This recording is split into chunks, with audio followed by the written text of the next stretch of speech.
4 की। Point number 4 है हमारा बिंदु एवं वृत्त। क्या है भाई साहब? पॉइंट नंबर 4 है हमारा बिंदु एवं वृत्त। तो लिख लीजिए बिंदु एवं वृत्त, और इसे हम इंग्लिश में लिखते हैं point and circle. Yes, this is our topic name. चलिए शुरू करते हैं। सबसे पहले टाइप ऑफ क्वेश्चन समझते हैं कि क्वेश्चन का टाइप आपसे कैसे पूछने वाला है। यस और नो? तो क्वेश्चन का टाइप आपसे इस तरीके से पूछेगा जनाब, आपको एक बिंदु दे देगा। क्या दे देगा बोलो? एक पॉइंट दे देगा। जैसे मान लीजिए मैंने आपसे कहा कि पॉइंट, ठीक है, पॉइंट x1 कोमा y1, ये एक पॉइंट है आपका। ये पॉइंट को आपको बताने कि पॉइंट एक सर्किल में कहां पर है। ठीक है, पॉइंट x1 कोमा y1 की वृत्त के सापेक्ष आपसे क्या पूछेगा? इसकी पोजीशन पूछने वाला है, इसकी आपसे स्थिति पूछने वाला है। यस और नो? ये आपका एक सर्किल है और ये एक पॉइंट है। पॉइंट आपका सर्किल के बाहर हो सकता है, सर्किल की सरफेस पर हो सकता है, पॉइंट सर्किल के अंदर हो सकता है। आपके यहां पर 3 टाइप की सिचुएशन बनती हैं। यस और नो? आपको एक बिंदु दिया गया है और वो बिंदु आपके वृत्त के बाहर है, वृत्त की परिधि पर है या वृत्त के अंदर है। आपसे ऐसे पूछेगा कि बताइए इसकी पोजीशन कहां है, वृत्त के बाहर है, परिधि पर है या अंदर है, आपको ये बताना है। तो आप ये कैसे बताएंगे? आपको पता भी होना चाहिए ना कि हमें बताना कैसे, निकालेंगे कैसे। यस और नो? तो कैसे आप इसको निकालने वाले हैं आपको मैं बता देता हूं। देखिए सबसे पहले यहां पर हम मान लेते हैं एस। क्या मान लेते हैं? चलिए थोड़ा सा मैं इसको मोटा लिखने की कोशिश करूंगा ताकि चीजें तुम्हें थोड़ा सा और बेटर तरीके से समझ में आई। ये है तुम्हारा एस, और एस क्या है? तुम्हारा वृत्त का समीकरण। क्या है? वृत्त का समीकरण। वृत्त का समीकरण है, ये हमने लिखा एस, जो हमारा वृत्त का, सॉरी, ये हमारा एस है जो हमारे वृत्त का समीकरण है। इसके बिना हमारा कोई काम नहीं होने वाला। इस चीज को जरूर जरूर तुम नोट कर लीजिएगा। यस और नो? कर लोगे नोट? पक्का ना? पक्का कर ही लेना, वरना फिर परेशान होने वाले हो। तुम ही, मेरा कुछ नहीं यहां पर जाने वाला। ये वृत्त का समीकरण है। यहां पर तुम्हारी 3 टाइप की सिचुएशन बनती हैं। पहली सिचुएशन बनेगी ए, दूसरी सिचुएशन बी और तीसरी सिचुएशन सी बनेगी। पहली सिचुएशन तुम्हारी होने वाली है s ग्रेटर देन 0, दूसरी होगी s बराबर 0, तीसरी तुम्हारी होगी s लेस देन 0। यस और नो? तुम्हें करना क्या है? जो पॉइंट तुम्हें दिया गया है, जो पॉइंट तुम्हें दिया गया है, पॉइंट x1 कोमा y1 को वृत्त के समीकरण में पुट यानी रखने। बोलो क्या करने? रखने पर क्या प्राप्त होता है वो तुम्हें देखना है। मैं इस चीज को एक खोपचे में बंद कर रहा हूं तो इस चीज की इंपॉर्टेंस बहुत बढ़िया है, ध्यान से रखना। सिंपल सा केस है, बहुत आसान और सिंपल सा। क्या करना? जो पॉइंट x1 कोमा y1 तुम्हें यहां पर दिया गया है, जो गिवन है, इस पॉइंट को क्या करने वाले हो तुम? इस पॉइंट को तुम्हें इस सर्किल की इक्वेशन के अंदर पुट कर देना है, रख देना है। जहां x है, जहां y है, वहां x1 y1 पुट कर दो, और पुट करने के बाद तुम्हारे वृत्त के समीकरण का मान क्या आता है, वैल्यू क्या आती है, इससे आउटपुट क्या निकलता है। वो आउटपुट या तो 0 से बड़ा नंबर होगा, या 0 के बराबर होगा, या 0 से लेस देन छोटा होने वाला है। यस और नो? उसी के अकॉर्डिंग तुम यहां पर बताने वाले हो। अगर तुम्हारा वृत्त का मान जो तुम्हारा आएगा, वो वृत्त का मान 0 से बड़ा आता है, क्या आता है? 0 से अगर बड़ा आता है तो तुम्हारे यहां पर जो उसकी बिंदु की स्थिति होगी वो क्या होगी? बाहर होगी। स्थिति क्या होगी? बाहर होगी। अगर वो 0 के बराबर आता है तो वो कहां पर होगा? परिधि पर होगा। कहां पर होगा बोलो? परिधि पर। अगर वो लेस देन आता है तो तुम्हारी इसकी स्थिति कहां होगी? अंदर होगा। ये तुम्हारे 3 सिंपल से केस बनते हैं, और इन तीनों केसों को तुम्हें अच्छे से याद कर लेना है। और याद करने, यार इतना आसान सा टॉपिक है, बताओ किस आराम से यार एक बच्चे को सिंपल सा समझा दे, बस कर लेगा सब। यस और नो? बात कर लेते हैं एक छोटे से सवाल की। सवाल से चीज़ों को और बेटर तरीके से एक्सप्लेन करते हैं। सवाल तुम्हारे सामने मैं लिखने जा रहा हूँ, ठीक है?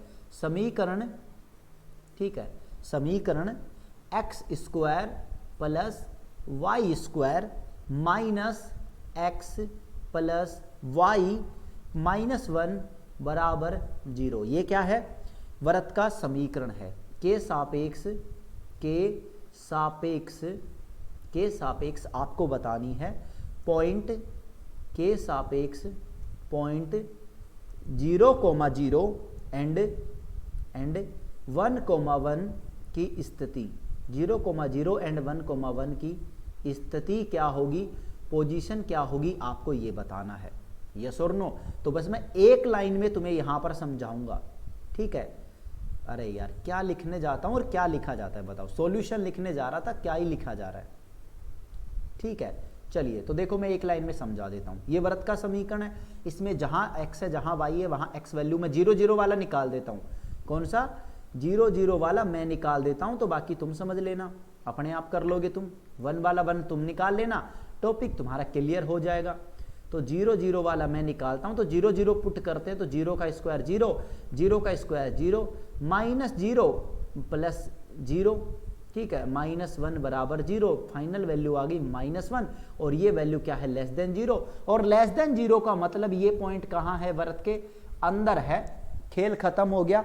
1,1 को तुम बताओगे कि इसकी पोजीशन क्या होने वाली है, यस और नो। मैं एक बार वापस रिपीट कर देता हूं, मैंने शुरुआत में कहा था कि ये काफी दमदार सेशन होने वाला है।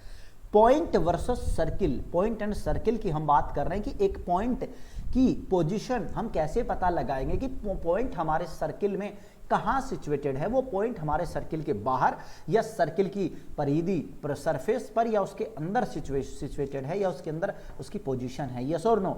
उस पॉइंट को सर्किल में पुट कर दो, और जो सर्किल की जो फाइनल जो वैल्यू आउटपुट आता है वो वैल्यू या तो ग्रेटर देन 0 या इक्वल 0 या लेस देन 0। अगर ग्रेटर देन 0 होती है तो वो बाहर इक्वल होने पर सरफेस परिधि पर, और अंदर होने पर वो इन होगा, यानी अंदर होगा उसके, लेस देन 0 होने पर। सवाल मैंने करवा दिया, एक आपको करना है। चलिए पॉइंट नंबर 5 की बात करते हैं। पॉइंट नंबर जो हमारा नेक्स्ट 5 नंबर है इसकी बात करते हैं, और पॉइंट नंबर 5 है रेखा एवं वृत्त। अब की बार क्या है, अब की बार है हमारा रेखा एवं वृत्त। अभी हमने पॉइंट की बात की थी, अब रेखा की बात करेंगे, रेखा एवं वृत्त की अब हम यहां पर बात करने वाले हैं। लाइन एंड सर्किल, सिंपल सी बात है, यानी अब की बार आपको क्या कहेगा, लाइन की सिचुएशन पोजीशन पूछेगा कि ये रेखा आपके वृत्त के बाहर है, या उसकी परिधि पर उसे स्पर्श करती है, या उसके अंदर, यानी उसकी एक जीवा होने वाली है, आपसे ऐसे पूछने वाला है। तो ये आप कैसे निकालने वाले हैं, यस और नो, बोलिए, क्लियर है जनाब।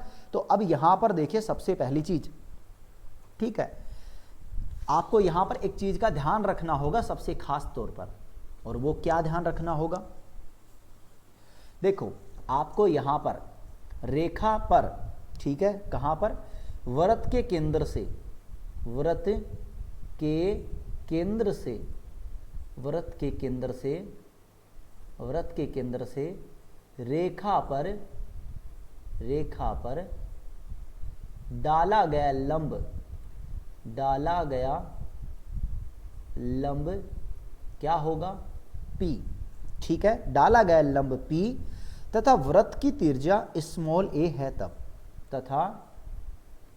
तथा वृत्त की त्रिज्या, वृत्त की त्रिज्या स्मॉल a है तब, यस और नो। तो ये आपका पॉइंट है। चलिए अब आगे चीजों को थोड़ा सा हम और समझ लेते हैं। देखिए रेखा एवं वृत्त की बात कर रहे हैं, और रेखा की पोजीशन पता लगाने के लिए कि वो रेखा हमारे वृत्त के कहाँ है, बाहर है, स्पर्श करती है, अंदर है, ये पता लगाने के लिए हमारे पास दो चीजें होना बहुत नेसेसरी है, मैंडेटरी है। और पहली चीज है कि तुम्हें वृत्त से, वृत्त के केंद्र से उस रेखा पर डाले गए लंब की लंबाई तुम्हें पता होनी चाहिए, लंब की लंबाई, ठीक है, लंब की लंबाई तुम्हारी ये है, यस और नो, P तथा वृत्त की त्रिज्या स्मॉल a है तब तुम्हें पता चलेगा, यस और नो, क्लियर। तो यहां पर तुम्हारे पास बनने वाले हैं टोटल 4 केस। पहला केस A, दूसरा केस B, तीसरा C एंड चौथा D। मैं चीजों को समझाऊंगा तुम कैसे निकाल सकते हो।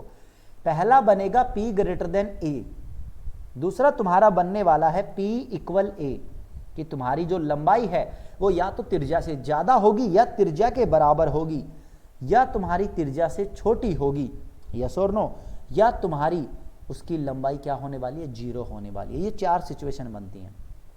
देखो एग्जाम्पल के तौर पे यहां समझाता हूं। मैंने कहा ये एक वृत्त है और ये एक रेखा है, तुम्हें बताना है कि ये रेखा इस वृत्त में कहां स्थित है। तो क्या करोगे, यहां इसके केंद्र से तुम इसके रेखा पर डालोगे एक लंब, और इस लंब की लंबाई है p, यस और नो, और यहां पर इसकी त्रिज्या है स्मॉल a। अगर ये तुम्हारी p की लंबाई a से ज्यादा आती है तो ग्रेट सिंपल सी बात है कि ये बाहर है। अगर बराबर आती है तो ये इसकी स्पर्श बराबर आती है, ठीक है, तो स्पर्श रेखा है, परिधि पर है। अंदर आती है, अंदर आने का मतलब क्या है, अगर ये अंदर आती है तो तुम्हारी क्या है, जीवा है, और ये 0 हो जाती है तो तुम्हारा व्यास है। ये 4 सिचुएशन बनती है।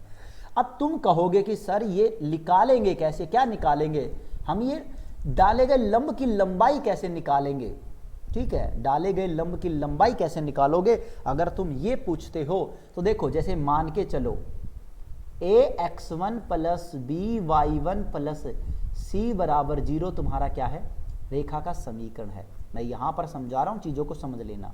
ये क्या है तुम्हारा, रेखा का समीकरण, रेखा का समीकरण, ठीक है। और पॉइंट मैं तुमसे कह रहा हूं, पॉइंट x1, ठीक है। और चलो इसको थोड़ा सा मैं सही कर देता हूं, यहां पर एक ax by प्लस c बराबर 0 तुम्हारा क्या है, रेखा का समीकरण है।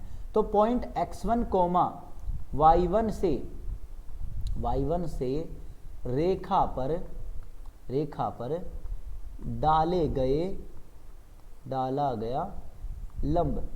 लंब की लंबाई क्या होगी तुम्हारी।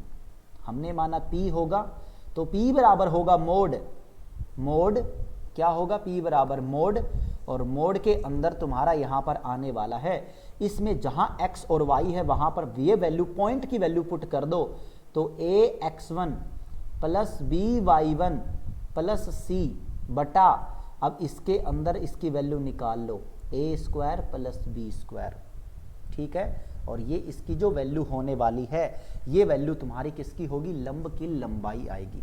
किसकी दूरी आएगी बोलो, ये तुम्हारी आने वाली है लंब की लंबाई, यस और नो, क्लियर है। उम्मीद है कि तुम्हें ये चीज समझ में आ रही होगी।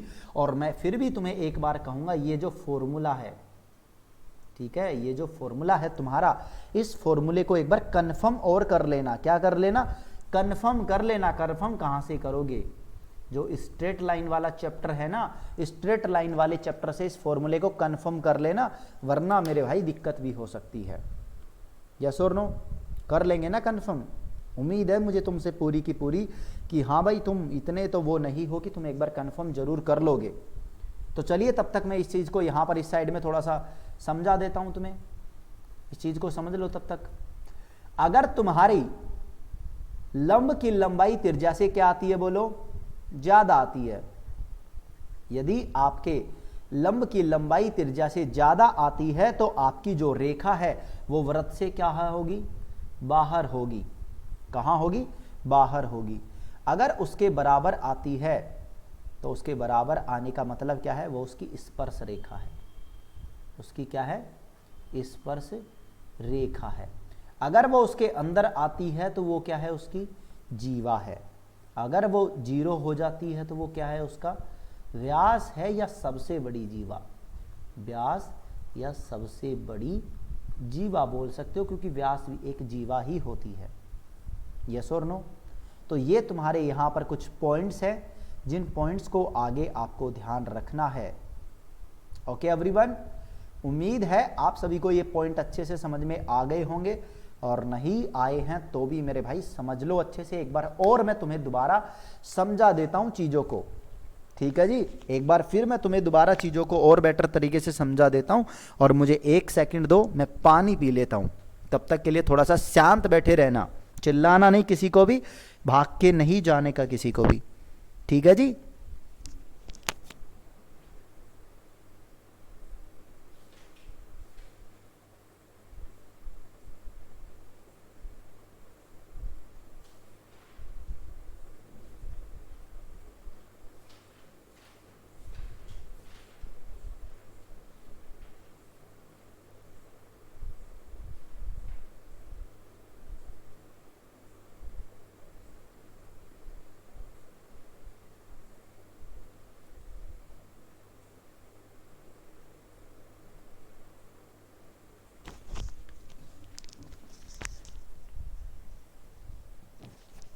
हाँ जी, तो चलिए फिर शुरू करते हैं एवरीवन। एक बार फिर वापस मैं फास्ट मोशन में तुम्हें रिवाइज करवा देता हूं चीजों को, ठीक है। तो ध्यान से सुनना। पॉइंट का नाम है रेखा एवं बिंदु, लाइन एंड सर्किल, यस और नो। तो देखो, तुम्हें किसी भी लाइन की पोजीशन पता लगाने के लिए, किसी भी रेखा की स्थिति पता लगाने के लिए कि वो वृत्त में कहाँ है, बाहर, परिधि पर, अंदर या व्यास पर कहाँ पर है, ये पता लगाने के लिए हमें उस रेखा पर वृत्त के केंद्र से डाला गया जो लंब है उसकी लंबाई p पता होनी चाहिए, और सेकंड हमें उस वृत्त की त्रिज्या पता होनी चाहिए। ये दोनों चीजें पता होना जरूरी है, ठीक है। ये पता होंगी तो हमारे पास 4 सिचुएशन बनती हैं। जब हमारे लंब की लंबाई त्रिज्या से ज्यादा होती है, बराबर होती है, कम होती है और बराबर 0 हो जाता है।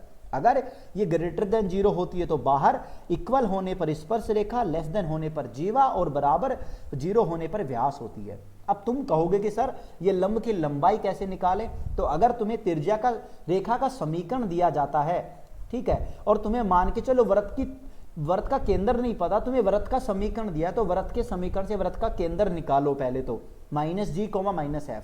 यस और नो मैंने पहले बताया है। वृत्त के समीकरण से वृत्त का केंद्र कैसे निकालते हैं वो तुम्हें मैंने बता रखा है। तो वहां से वृत्त का केंद्रक निकालो, डायरेक्ट दिया गया है तो डायरेक्ट पॉइंट को काम में लो, और उससे ये फॉर्मूला है P बराबर मोड ax1 + by1 + c। जहां x और y है रेखा के समीकरण में, वहां पॉइंट को पुट कर दो x1 y1 + c बटा √a² + b², और मोड के अंदर बंद है। ये तुम्हारी डिस्टेंस है जो हमेशा पॉजिटिव आती है, यस और नो। तो ये तुम्हारा फॉर्मूला है, ठीक है। इस फॉर्मूले को याद कर लेना तुमने, अगर याद नहीं किया है तो ये स्ट्रेट लाइन के अंदर भी मैंने समझाया था, बाकी चेक ना करो तो भी कोई दिक्कत नहीं, फॉर्मूला तुम्हारा ओके है, यस और नो। अब मैं तुम्हें यहां पर एक सवाल नोट करवा देता हूं।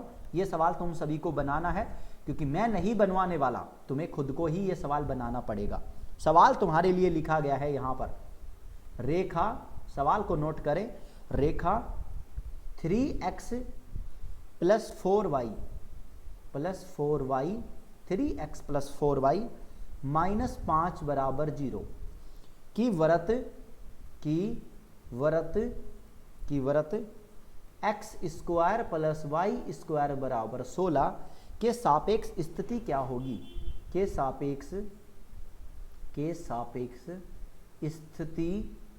सापेक्ष इसकी स्थिति क्या होगी, आपको ये बताना है, यस और नो। तो ये आपका मैंने सवाल सिंपल सा दे दिया है, आपको सरल रेखा के समीकरण दिया गया है, वृत्त के समीकरण से वृत्त का केंद्रक आपको निकालना है, और वृत्त की त्रिज्या आपको पता ही चल रही होगी, सिंपल सी, यस और नो। वो रेखा में पुट करोगे और इस फॉर्मूले से तुम इसकी पी की लंबाई निकाल लो, त्रिज्या तुम्हें पता ही है, और यहां से सिंपल सा तुम कर लोगे आराम से। अब हम बात करते हैं पॉइंट नंबर 6 के बारे में। पॉइंट नंबर 6 है हमारी जीवा की लंबाई। किसकी बोलो? जीवा की लंबाई। तो जीवा की लंबाई हम कैसे निकालने वाले हैं, क्योंकि कई बार सवाल हमसे इस टाइप से पूछ लेगा। ये पूरा तामझाम जो पॉइंट नंबर 5 में पढ़ा है, पढ़ने के बाद हमें पता चलता है, पहले तो कहेगा कि जनाब ये रेखा क्या है। अगर ये रेखा इसकी जीवा है, देखो मान के चलो उसने कह दिया कि इसकी जीवा है, ठीक है, जीवा मान ली, जीवा आ गई, ओके। तो अब इस जीवा की लंबाई क्या होगी, जीवा की लंबाई तुम कैसे निकालोगे? तो जीवा की लंबाई निकालने का एक सिंपल सा फॉर्मूला है तुम्हारा, और ये फॉर्मूला है सीधा कर देते थोड़ा सा, ये तुम्हारा है फॉर्मूला √ यार ये लाइन बहुत टेढ़ी जाती है, √ और √ के अंदर लिखोगे a² त्रिज्या का स्क्वायर -p यानी जो तुम्हारी लंबाई थी उसका स्क्वायर, और √ के अंदर तुम लिखोगे यहां पर 2, यस और नो। तो ये तुम्हारा इसका फॉर्मूला है। इस फॉर्मूले को नोट जरूर कर लेना और याद कर लेना, केवल नोट नहीं करना, याद भी करना है इस फॉर्मूले को। पॉइंट नंबर 7 की बात करते हैं। तो पॉइंट नंबर 7 हमसे कहता है वृत्त द्वारा काटे गए अंतःखंड। अब हम बात करते हैं वृत्त के द्वारा काटे गए अंतःखंड कैसे ज्ञात करेंगे, यस और नो। चीजों को समझते हैं। मान लीजिए मैंने तुमसे कहा कि वृत्त का समीकरण है तुम्हारा x² + y² + 2gx + 2fy + c बराबर 0, ठीक है। ये वृत्त का समीकरण है।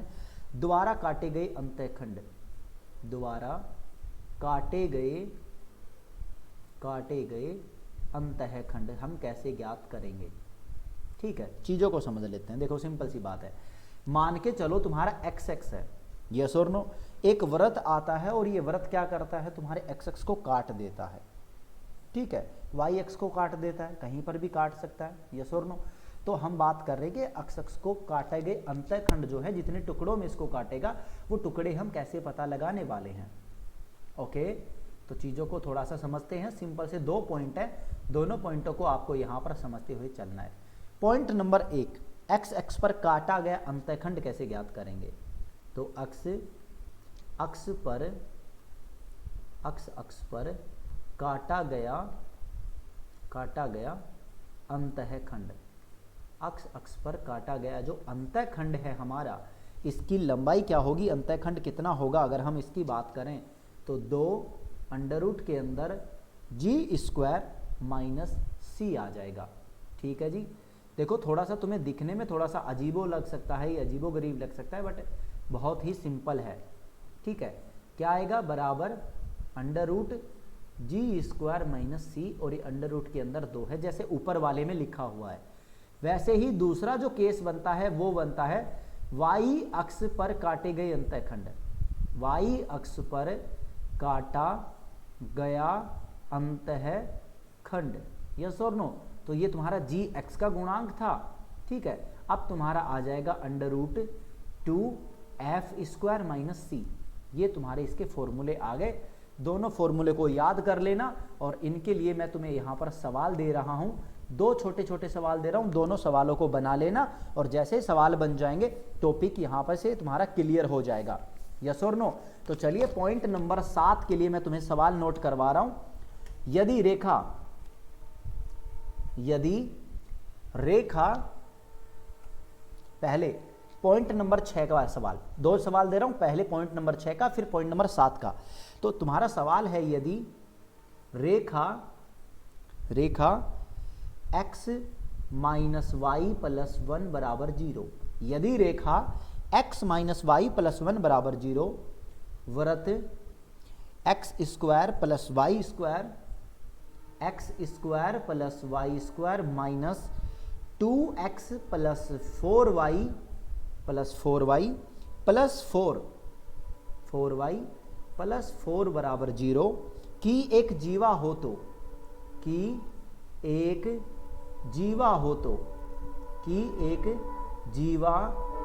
तो, अगर ये इसकी एक जीवा है तो आपको बताना है कि इस जीवा की लंबाई क्या होगी, हो तो जीवा की लंबाई क्या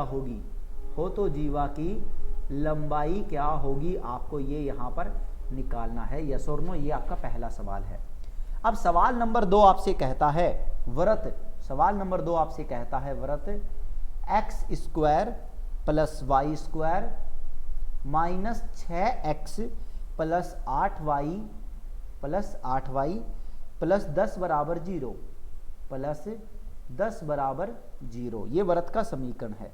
दोबारा दोनों निर्देशी अक्षों पर काटे गए अंतःखंड, दोबारा दोनों निर्देशी अक्षों पर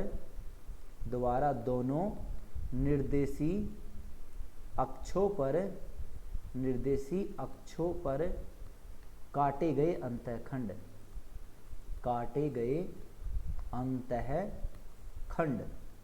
आपको ज्ञात करने हैं। मैं शुरुआत से एक बार चीजों को रिपीट करने की कोशिश करता हूं। देखो पार्ट नंबर 3 तक हम सभी ने बात कर लिए है, पॉइंट नंबर 3 तक की, ठीक है। पॉइंट थोड़े बड़े बड़े हैं इसलिए टाइम लग रहा है, और पार्ट्स में डिवाइड करके चीजों को मैं एक्सप्लेन कर रहा हूं। पॉइंट नंबर 4 में हमने बात की पॉइंट एंड सर्किल के बारे में, कि अगर एक पॉइंट की सिचुएशन, उसकी पोजीशन हमें पता लगानी कि उसकी पोजीशन कहां पर है सर्किल में, तो वो हम कैसे लगा सकते हैं। पॉइंट नंबर 5 में हमने बात की कि एक लाइन की पोजीशन हम कैसे पता लगाएंगे सर्किल में, कि सर्किल के बाहर, परिधि पर, अंदर कहां पर है, ये कैसे पता लगाएंगे। पॉइंट नंबर 6 में अगर एक जीवा बनती है तो जीवा की लंबाई कैसे निकालते हैं, उसका फॉर्मूला 2 अंडर रूट में 2 है ऊपर, और a square minus P square है, यस और नो।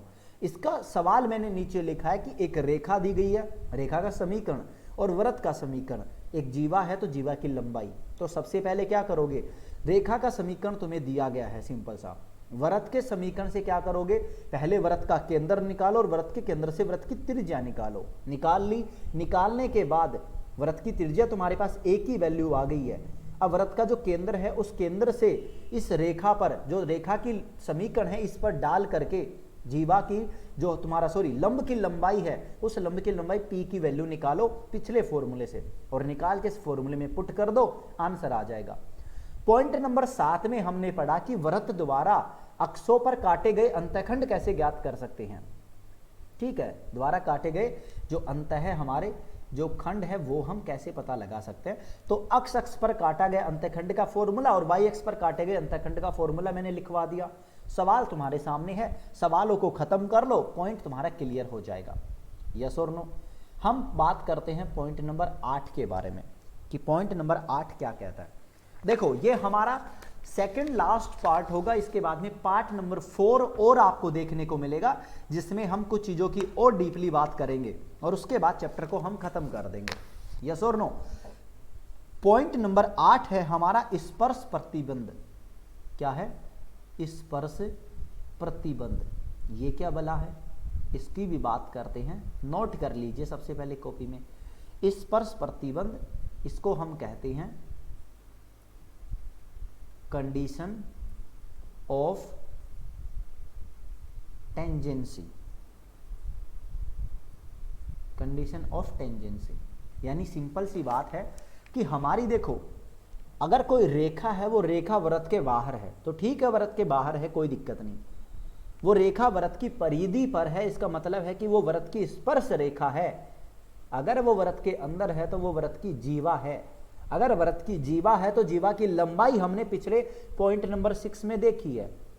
लेकिन अगर वो वृत्त की स्पर्श रेखा है तो हम तो एक तो डायरेक्ट की स्पर्श रेखा है ऐसे पता लगाए, और एक आपसे कि कोई भी रेखा वृत्त की स्पर्श रेखा कब हो सकती है, तो उस सिचुएशन को जो वहां पर एक फिक्स जो कंडीशन अप्लाई होती है उस कंडीशन को हम स्पर्श प्रतिबंध बोल देते हैं। यस और नो। तो ये हम कैसे यहां पर फाइंड आउट करने वाले हैं। ठीक है, यहां पर आपको कुछ चीजें सिंपल सी पता होनी चाहिए, जैसे कि ठीक है रेखा का समीकरण। जैसे मान के चलो कि आपकी रेखा है आपकी y बराबर mx प्लस सी, ये आपकी रेखा का समीकरण है। ठीक है, ये रेखा का समीकरण, आपकी रेखा वृत्त है आपका, ठीक है, आपका वृत्त दिया गया है और वृत्त है आपका x square plus y square बराबर ए स्क्वायर। तो ये रेखा आपके वृत्त को स्पर्श करती है। क्या करती है? आपके वृत्त को स्पर्श करती है, स्पर्श करती है। लेकिन ये स्पर्श कब करेगी? ये रेखा आपके वृत्त को कब स्पर्श करेगी? कब करेगी? जब आपका c बराबर क्या होगा? जब आपका c बराबर क्या होगा?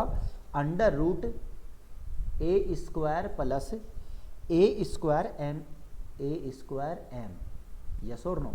इसको आप ऐसे भी लिख सकते हैं, इसको आप लिखेंगे under root A1 plus M.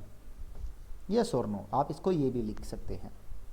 तो आपकी ठीक है, ये आपका सिंपल सा यहां पर फॉर्मूला निकल कर आ गया। आप इसको ऐसे लिख सकते हैं। मैं इसको खोपचे में बंद कर देता हूं पहले। अब इसको आप क्या लिखेंगे? स्पर्श रेखा का जो समीकरण होगा, मैं आपसे अगर पूछूं कि आपकी स्पर्श रेखा का समीकरण क्या होगा?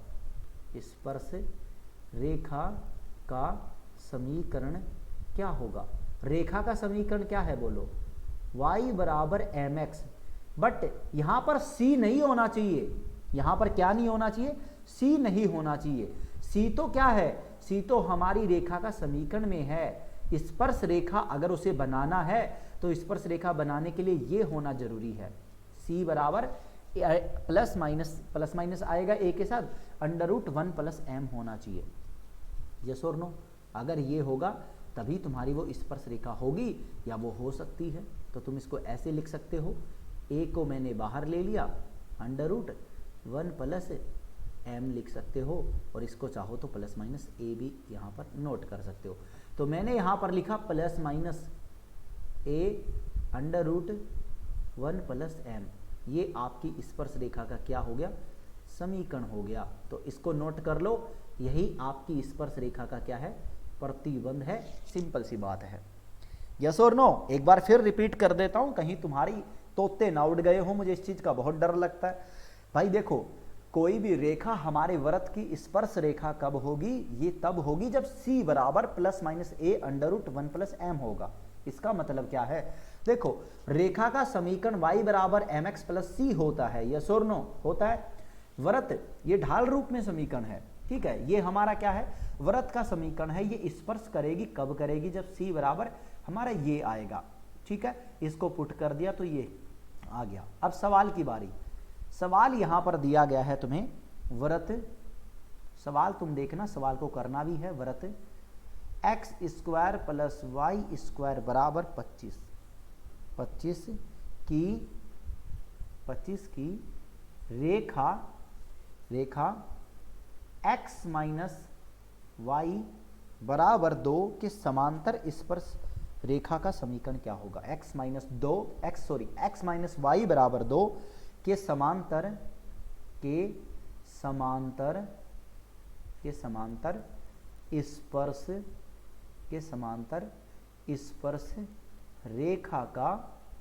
स्पर्श रेखा का समीकरण क्या होगा। ये तुम्हारा सवाल है, सिंपल सा और बेहद ही आसान सा सवाल है, यस और नो। तो चलो ये सवाल तुम्हें मैं करवा देता हूं, एक सवाल फिर तुम्हारे लिए मैं दे दूंगा। सबसे पहले देखो, वृत्त का समीकरण है x square plus y square बराबर 25, तो यहां से तुम्हारा आ गया a बराबर 5। आ गया नहीं आ गया, बोलो यस और नो, ठीक है। इस वाले समीकरण से क्या करोगे, x माइनस वाई बराबर 2 तुम्हें दिया गया है, तो इसको सही से लिख लो पहले। तो y बराबर x माइनस 2 आ गया, ठीक है, यस और नो। y बराबर mx प्लस c होता है ना, तो y बराबर mx प्लस c के रूप में लिखा, तो y बराबर x माइनस 2 आ गया। यहां से तुम्हारी m की वैल्यू कितनी आ गई, 1 आ गई, ये m की वैल्यू आ गई। फॉर्मूले में पुट कर देते हैं, तो c बराबर क्या आएगा, a की वैल्यू 5 प्लस माइनस आ गया अंडर रूट, आगे क्या है 1 प्लस m की वैल्यू क्या है 1 है, तो ये आ गया तुम्हारा 5 अंडर रूट 2। और अब उस फॉर्मूले में पुट कर दो, तो y बराबर x माइनस, ठीक है, क्या आ गया, माइनस आ गया। और यहां पर इस बार क्या आएगा, इस बार यहां पर 2 नहीं आएगा, क्या नहीं आएगा, इस बार यहां पर 2 नहीं आएगा, इस बार यहां पर तुम्हारा आएगा 5 अंडर रूट 2। क्या आएगा बोलो, 5 अंडर रूट 2 आएगा तुम्हारा, यस और नो। उम्मीद है ये चीज क्लियर हो गई होगी। तो 5x वाई बराबर x माइनस 5 अंडर रूट 2 तुम्हारे यहाँ पर c की वैल्यू आएगी, और ये तुम्हारा समीकरण हो गया, किसका समीकरण हो गया, स्पर्श रेखेगा। तुम इसको x माइनस वाई बराबर 5 अंडर रूट 2 भी लिख सकते हो, इससे कोई फर्क नहीं पड़ता। अब एक सवाल तुम सबके लिए मैं दे रहा हूं, सवाल को ध्यान से नोट कर लेना और सवाल को बनाकर मुझे व्हाट्सएप करना, ठीक है। लैम्डा के, ये क्या है, लैम्डा, बोलो क्या है, लैम्डा। लैम्डा के किस मान के लिए, लैम्डा के, अरे भाई रुक जा यार, लैम्डा के किस मान के लिए, किस मान के लिए 3x plus 4y 3x plus 4y plus lambda बराबर 0 वृत्त x square plus y square बराबर 10x की एक स्पर्श रेखा है, की एक स्पर्श रेखा होगी। अब तुम इस सवाल को कैसे करोगे, सबसे पहली बात देखो, रेखा का समीकरण तुम्हें दिया गया 3x plus 4y plus lambda बराबर 0। तो सबसे पहले निकालो y बराबर, अगर y बराबर निकालोगे तो इन दोनों को इधर भेजा, तो इधर आ गया तुम्हारा माइनस का 3x माइनस का लैम्डा, और इसके बटा में 4 और इसके भी बटा में 4, ये तुम्हारा आ गया, यस और नो। तो यहां से जनाब आपका m की वैल्यू आ जाता है -3/4, ये तुम्हारी पहली वैल्यू आ गई, यस और नो, क्लियर। अब दूसरी बात, तुम्हारा यहां पर c की वैल्यू -λ/4 तुम्हारी ये जो वैल्यू है, तुम्हें वृत्त का समीकरण दिया गया है x स्क्वायर। देखो वृत्त का समीकरण तुम्हें क्या दिया गया है, एक्स स्क्वायर प्लस का वाई स्क्वायर माइनस का 10x बराबर 0। मुझे बताओ वृत्त का जो केंद्र होता है, या फिर तुम सिंपल सी बात अगर मैं तुमसे कहूं वृत्त की तुम्हें क्या निकालनी है, त्रिज्या निकालनी है। पहले केंद्र निकालो फिर त्रिज्या निकलेगी ना। तो पहले तुमने क्या निकाला, केंद्र निकाला। तो केंद्र क्या होता है, बराबर -1/2 गुणा x का गुणांक है -10 -1/2 गुणा y का गुणांक 0। तो इसको जब कैलकुलेट किया तो तुम्हारी वैल्यू आ गई 1/2 को 10 से किया तो 5 और माइनस माइनस प्लस तो 5,0। अब तुमने निकाला यहां पर किसकी वैल्यू बोलो, त्रिज्या की वैल्यू क्या होती है, √g² plus f² minus c। Value put करोगे, g की वैल्यू कितना है बोलो, g की वैल्यू 5 है, तो ये माइनस g की है तो 5 माइनस 5 का स्क्वायर करोगे तो 25, f का प्लस का 0 माइनस का 0, तो यहाँ पर 25 और 25 की वैल्यू 5। त्रिज्या की वैल्यू आ गई तुम्हारी 5, ये वैल्यू है तुम्हारी a की। यस और नो। अब तुम्हें निकालना है c बराबर क्या होगा, तो c बराबर होता है √ क्या होता है c बराबर बोलो, a1 + m होता है। इसके अंदर वैल्यू पुट कर दो, प्लस माइनस भी आएगा बाहर, वैल्यू पुट कर दो और इसको इसके बराबर कर दो। जो इसकी वैल्यू आएगी वो इसके बराबर कर दो। दोनों की यहाँ पर क्या करनी है, तुलना करनी है। तुलना करोगे तो लैम्डा की वैल्यू यहाँ पर निकल कर आ जाएगी, सवाल खत्म हो जाएगा। यस और नो। और यहीं पर तुम्हारा भाई पार्ट नंबर जो 3 था वो क्या हो गया, एंड हो गया। Part number 3 and. अब हमारा जो नेक्स्ट होगा वो नेक्स्ट हमारा होगा पार्ट नंबर 4 होगा, और पार्ट नंबर 4 के अंदर चैप्टर को हम खत्म कर देंगे। यस और नो। चैप्टर में इस पार्ट को एंड करने से पहले फास्ट मोशन में तुम्हें एक बार रिव्यू और करवा देता हूं। तो जनाब ये था हमारा पार्ट नंबर 3, विक्रम भैया के साथ बढ़िया तरीके से क्लियर कर लिया। एक बार फास्ट मोशन में रिवाइज करवा देता हूं। पार्ट नंबर 3 में हमने सबसे पहले पॉइंट नंबर 4 को देखा, जो बिंदु एवं सर्किल होता है कि किसी बिंदु की सर्किल में पोजीशन कैसे फाइंड आउट करते हैं। उसके बाद में हमने देखा रेखा एवं वृत्त, किसी भी रेखा लाइन की पोजीशन कैसे निकालते हैं एक सर्किल में, वृत्त में। पॉइंट नंबर 6 में जीवा की लंबाई हमने देखी। पॉइंट नंबर 7 में किसी वृत्त द्वारा काटे गए अंतःखंड हमने देखे, जो x एक्स और y एक्स पर दोनों पर अलग अलग है। इसके बाद हमने स्पर्श प्रतिबंध देखा कि कोई भी रेखा किसी वृत्त पर स्पर्श रेखा कब हो सकती है। इसका एक सवाल मैंने करवाया, दूसरा आधा भी करवा दिया और आधा तुम्हें करना है और करके मुझे व्हाट्सएप पर सॉल्यूशन भेजना है। यस और नो। तो ये था हमारा पार्ट नंबर 3। उम्मीद है ये सेशन आपको पसंद आएगा बढ़िया तरीके से, और पसंद आए तो बढ़िया है ना, अपने दोस्तों को भी बताना इन फ्यूचर। और देखो भाई एक बात बताता हूं, मैं वापस एक कैलकुलेशन छोटी सी बताना चाहूंगा तुम्हें। एनडीए के अंदर मान के चलते हैं कि हम लगभग कितने बच्चे, 5 लाख, इकाई, दहाई, सैकड़ा, हजार, 10,000, लाख, 5 लाख बच्चे अप्लाई करते हैं।